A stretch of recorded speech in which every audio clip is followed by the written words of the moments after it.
السلام عليكم حبايبي واخواتي، وحشتوني قوي قوي. بصوا بقى الجمال والحلاوه والطعامه دي. هنعمل احلى فطيره تنفع غدا وتنفع عشاء، وكمان تنفع للسحور كده. حاجه جميله وطعمها حلو قوي، والعجينه حلوه قوي وناعمه كده وطريه، هشه خالص اسفنجيه ومرقه من جوه كده يعني.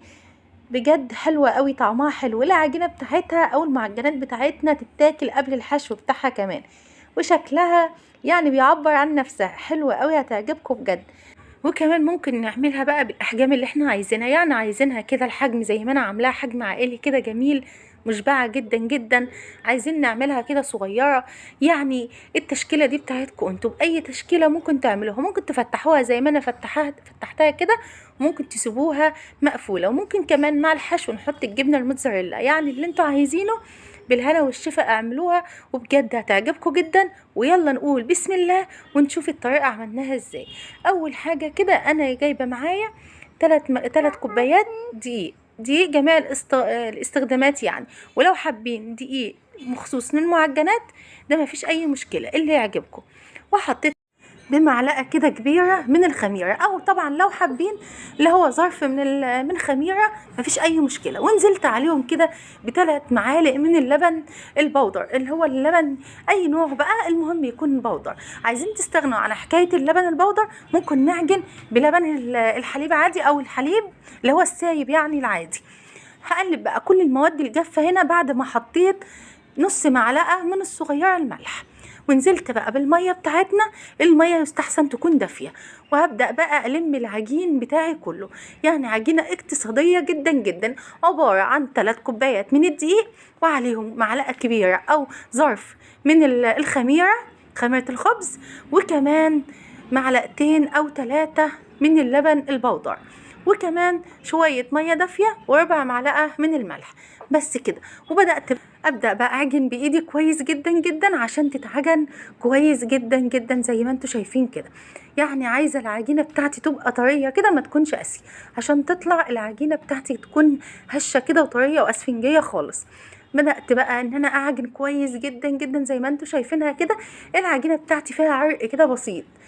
العجينة كل ما تتعجن كويس، اي حاجة احنا بنعملها ما عدا البسكوت طبعا، كل ما نعجنها كويس جدا ونخدمها في العجين بتبقى طعمها احلى بكتير. هنا بقى العجينة زي ما انا موريها لكم كده لسه بتلزق، بس بتلزق حاجة بسيطة. هو ده المطلوب، ان يكون فيها تلزيقة خفيفة كده. بدأت هنا بقى انا بلم العجينة يعني بمعلقة كبيرة كده من الزيت.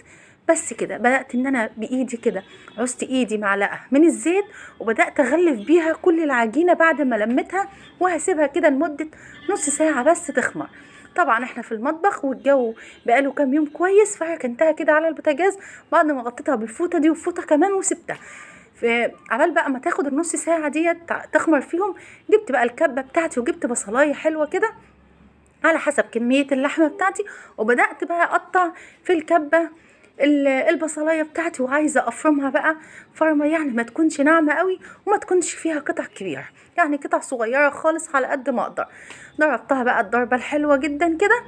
وخلاص انا عندي عشان الكبه بتاعتي بقى لها كتير قوي، فهاديه شويه او يعني مش شديده. بس بصراحه حلوه جدا ونوعها كويس جدا جدا، وشغاله معايا في كل حاجه ما شاء الله، ما بتقولش لا. بس انا بقى هنا خلصت يعني ضربت ضربه كده ايه حلوه كده، نعمته زي ما قلت لكم. مش عايزاه يبقى ناعم او ينزل لي كل السوائل اللي فيه، ولا عايزاه قطع كبيره كده يبقى مغطي على اللحمه. وهبدا بقى في حاجه كده عشان اعرف اقلبها، انزل بيها بقى في الصينيه بتاعتي. نزل طبعا كل كميه البصل بتاعي، وانزل بقى بس في الصينيه، واشوف بقى هنعمل ايه. بس طبعا انا بعصر الميه كويس جدا جدا من البصل، عشان احنا هنحطه في قلب العجين. فطبعا هنحطها في قلب العجينه، ما تبقاش منزله لي ميه على العجين تبوش لي العجينه بتاعتي. لا، انا عايزه العجينه بتاعتي او عايزه الفطيره بتاعتي تبقى مورقه كده، ما يكونش الميه فيها تفصلها لي عن بعضها. زي بقى ما انتوا شايفين كده، انا بمسك البصل بتاعي من الكبه وافضل اعصر فيه جامد جدا لحد ما اطلع منه كل السوائل اللي فيه، يبقى ناشف تماما كده معايا. وهنا بقى هبدأ اغلفه بقى بالملح والفلفل الاسمر، ال7 بهارات.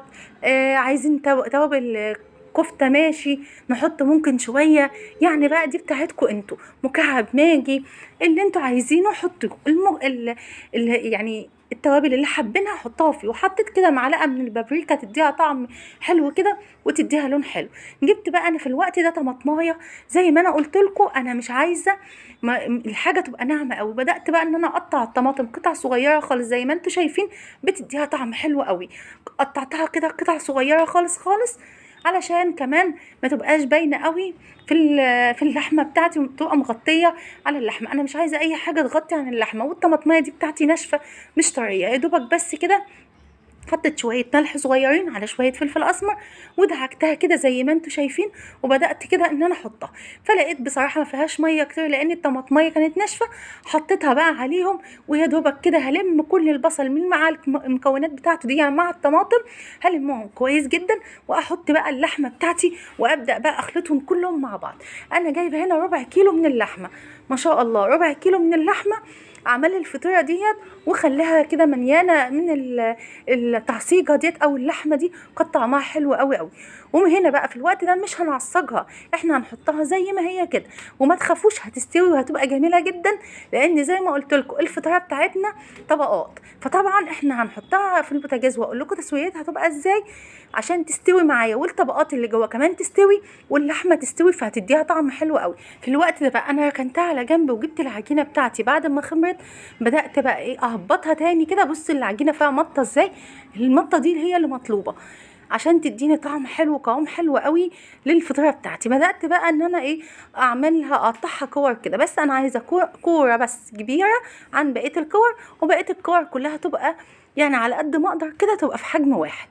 زي ما انتوا شايفين كده انا بدات ان انا اقطع العجينه للكور بتاعتي. العجينه بقى طبعا هتتقطع على حسب كميه الدقيق بتاعنا، وبدات بقى ان انا اقطع فيها كلها زي ما انتوا شايفين، ما اخليها واحده كبيره واخلي الباقي على قد الصغيرين يعني على قد بعض. حبايبي واخواتي اوعوا تنسوني في الاشتراك في القناه، حاجه بتفرحني وبتسعدني، واللايك والشير عشان يوصل لكل حبايبنا واصحابنا، وتفعيل الجرس عشان يوصل لكم مني كل جديد. ويا رب اكون عند حسن ظنكم في قناه ام البنات الاقتصاديه. وبدات بقى انا اخلص كل العجينه بتاعتي، ما شاء الله 3 كوبايات عملت لي 5 قطع من العجينه. وانا هنا لو لاحظتوا هتلاقي في واحده كبيره شويه، فهاخد منها حته لما اجي افردها واحطها على الحته الصغيره اللي جنبها عشان يبقى كلهم كده مقاس واحد. هنا بقى انا خدت القطعه الكبيره وهبدا افردها زي ما متعودين كده، فرده حلوه قوي.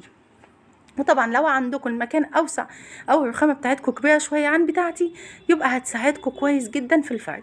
هنا بقى انا بعد ما فردت اول قطعه افتكرت اني لازم احط ماده دهنيه ما بين كل طبقه وطبقه. عايزين تحطوا زيت ناشف، عايزين تحطوا سمنه، زبده، الماده الدهنيه اللي انتوا حابين. انا بقى هنا بعد ما فردت القطعه الكبيره فردتها زي ما انتوا شايفين كده، جبت بقى ماده دهنيه بايدي كده، جبت حته من السمنه وبدات بقى انا احطها تحت كده بايدي، فردها كويس جدا.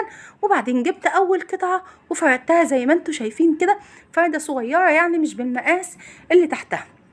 وبدات بقى اخد من اللحمه كده، انا هنا بقسمها عشان اعرف هحط في كل حته بين كل حته وحته قد ايه، يعني قسمتها كده على قد الكور اللي عندي.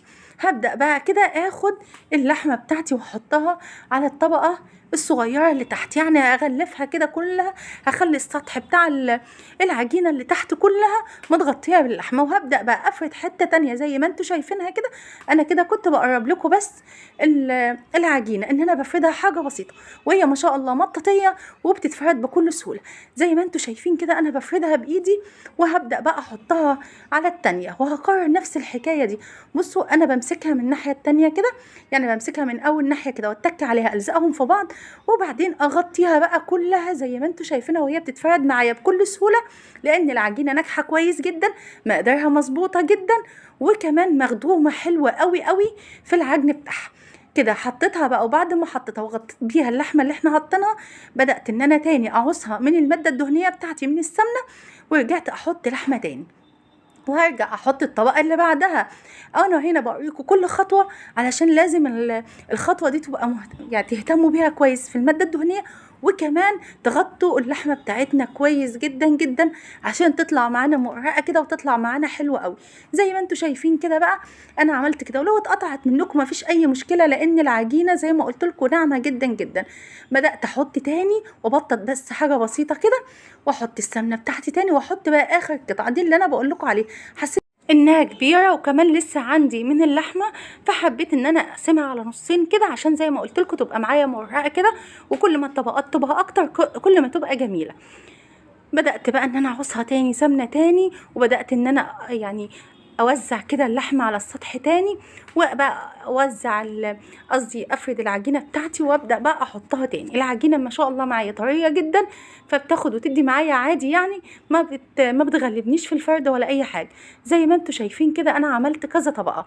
هبدأ برضو اعوز ايدي من المادة الدهنية تاني وارجع احطها تاني، احط بقى اللحمة واحط بقى القطعة العجينة من فوق. وطبعا اللحمه دي بتاعتكم ممكن نقدر نحشيها اي حشوه تاني، ممكن نحشيها قطع من الفراخ، ممكن نحشيها بطاطس، ممكن نحشيها سجق، ممكن نحشيها كبده، يعني ده بتاعكم انتوا. ممكن بقى في الوقت ده تحطي موتزاريلا، جبنه شيدر، اللي يعجبكم. زي ما قلت لكم الحشو ده بتاعكم انتوا، انا بس بديكوا طريقه وبديكوا فكره، وانتوا طبعا تفننوا فيها وتعملوا اي حاجه انتوا حابينها او عايزينها. هنا بقى دي كانت اخر قطعه معايا، وكانت خلاص الربع كيلو لحمه خلص، فحبيت بقى ان انا ايه يعني احط لها بس معلقه اللحمه اللي فاضله دي، وكده كده كله هيجي على بعضه، فهتبقى كلها مش متشبعه كده باللحمه. حلوه قوي جميله، وهتنفع معانا في الفطار في رمضان، جنب كده الاكل في السحور، يعني في غدا في عشاء زي ما تحبوا. هنا بقى انا طبقت تطبيقتين، وبدات ان انا احط من الماده الدهنيه بتاعتي، اطبق واحط ايه واعوز ايدي كده من السمنه او من الزيت واحط عشان ما تبقاش برضو مكتومه. بصوا العجينه عامله ازاي، عجينه فطيره فطيره، يعني عجينه الفطيره العادي الشرقي بتاعنا اللي احنا بنحطها. وبدأت بقى زي ما انتوا شايفين كده افرد فيها، بس كل ده ان انا بفرد فيها، وكمان بلزق الطبقات بتاعتها ببعضها عشان ما تتفكش. من هنا بقى انا جبت صينيه واسعه ودهنتها بقى بالماده الدهنيه كويس جدا جدا. اهم حاجه ادهنها كويس عشان لما اجي اطلعها ما تتبهدلش مني ولا تتقطع ولا تلزق ولا اي حاجه. وبصوا العجينه ما شاء الله اتشالت بكل سهوله ازاي. هبدا بقى افرد فيها كده زي ما انتوا شايفين، بفرد بس فيها عشان كل الطبقات اللي تحت تتفرد معايا. بعد ما فردتها بقى كده، طبعا عايزين تفردوها اكتر من كده دي بتاعتكم انتوا، مش عايزين تفردوها اكتر من كده يبقى خلاص زي ما هي. انا بعد ما فردتها شويه بقى حبيت اشقها كده بس كام شقه كده بالسكينه علشان تستوي من جوه، تبقى ضامنه انها استوت من جوه كويس جدا جدا. واحط لها كمان الجبنه الموتزاريلا بتاعها. زي ما انتوا شايفين كده انا قطعتها كده على مثلثات كده زي البيتزا، اكني بعمل بيتزا. وطبعا في ايدينا لو حاجه اتقطعت مننا قوي او شقيناها قوي كده بالسكينه، يعني قطعناها قوي بالسكينه بايدينا وهنلزقها وخلاص بس كده. ولو انتوا حاسين بقى ان الوش بتاعها ما فيهوش زيت او ماده دهنيه كتير، يستحسن تحطوا لها.